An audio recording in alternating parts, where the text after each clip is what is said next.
Selamat datang kembali di kanal kita, tempat di mana kita mengupas tuntas cerita-cerita yang membentuk peradaban. Hari ini, kita akan berlayar menuju kepulauan yang keindahannya melegenda, namun menyimpan sejarah yang jauh lebih kompleks dan dramatis dari yang kita bayangkan. Inilah Maluku, sang kepulauan rempah.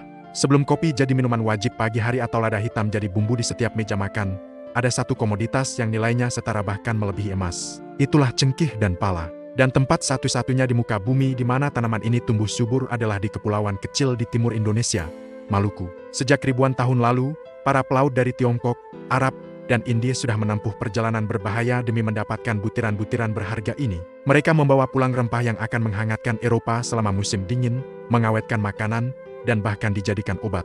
Jalur perdagangan kuno ini menjadikan Maluku sebagai pusat kemakmuran global, sebuah denyut nadi ekonomi dunia yang tersembunyi di antara lautan biru. Di Maluku sendiri, kekayaan ini melahirkan kerajaan-kerajaan maritim yang kuat, seperti Ternate dan Tidore. Dua kesultanan ini bagaikan raksasa kembar yang menguasai perdagangan rempah.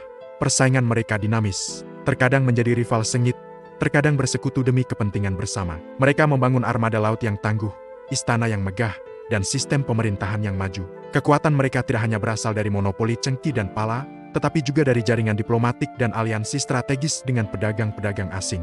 Kehidupan di Ternate dan Tidore saat itu adalah cerminan kemakmuran, pasar-pasar yang ramai, kapal-kapal dari berbagai penjuru dunia berlabuh, dan pertukaran budaya yang dinamis. Inilah masa keemasan Maluku, di mana mereka adalah penguasa takdir mereka sendiri.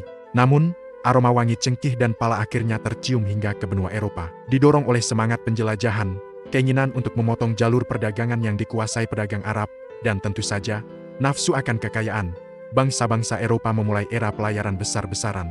Portugis menjadi yang pertama tiba di Maluku pada awal abad ke-16. Awalnya, mereka datang sebagai mitra dagang, membangun benteng dengan izin dari Sultan Ternate untuk melindungi kepentingan mereka. Namun, niat asli mereka segera terungkap, monopoli. Mereka ingin menguasai seluruh perdagangan rempah untuk diri mereka sendiri.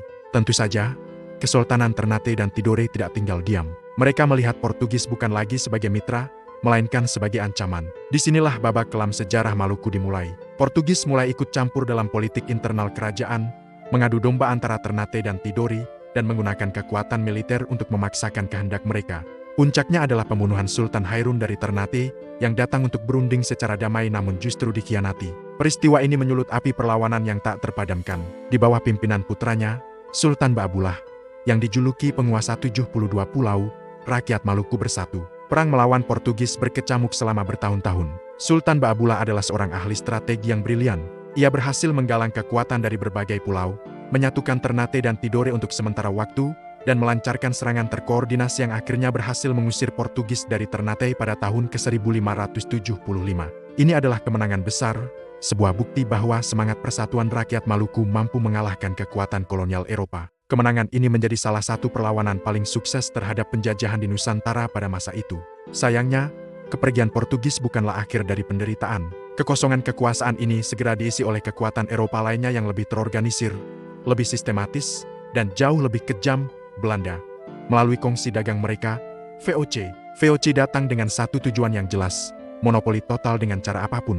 Mereka tidak tertarik pada diplomasi, mereka hanya tertarik pada keuntungan. Jika Portugis licik, maka VOC brutal. Mereka menerapkan kebijakan ekstirpasi, yaitu pemusnahan massal pohon cengkih dan pala di pulau-pulau yang tidak bisa mereka kendalikan secara langsung. Tujuannya adalah untuk membatasi pasokan dan menjaga harga tetap tinggi di pasar Eropa. Kebijakan ini adalah bencana bagi rakyat Maluku. Kebun-kebun yang menjadi sumber kehidupan mereka selama berabad-abad dibabat habis. Siapapun yang berani menanam atau menjual rempah kepada pihak selain VOC akan menghadapi hukuman mati. Puncak dari kebrutalan ini adalah genosida Banda pada tahun ke-1621. Di bawah komando Jan Pieter Soenkon, VOC membantai hampir seluruh populasi Kepulauan Banda, pusat penghasil pala terbaik di dunia. Dari sekitar 15.000 penduduk asli, hanya tersisa kurang dari 1.000 orang. Mereka yang selama dijadikan budak, tanah mereka dirampas dan diberikan kepada orang-orang Belanda untuk diolah menggunakan tenaga kerja paksa. Peristiwa ini adalah salah satu noda tergelap dalam sejarah kolonialisme global. Surga pala telah berubah menjadi neraka. Perlawanan rakyat Maluku tidak pernah padam. Nama-nama seperti Kapitan Patimura di awal abad ke-19 terus menyalakan api perjuangan. Namun, kekuatan militer dan sistem penjajahan Belanda yang sudah begitu mengakar membuat perlawanan ini semakin sulit.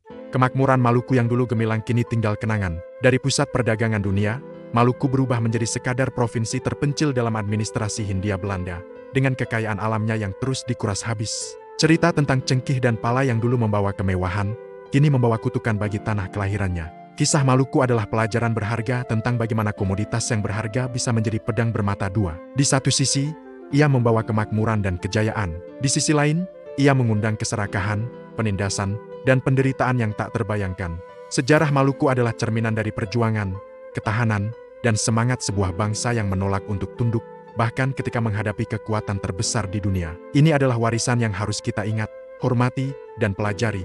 Terima kasih sudah menyimak perjalanan kita menelusuri sejarah Maluku yang penuh warna. Cerita ini mengajarkan kita bahwa di balik keindahan alam sebuah tempat, seringkali tersimpan kisah perjuangan yang luar biasa. Jangan lupa untuk like, komen, dan subscribe agar tidak ketinggalan cerita-cerita menarik lainnya dari kanal kami. Sampai jumpa di video berikutnya.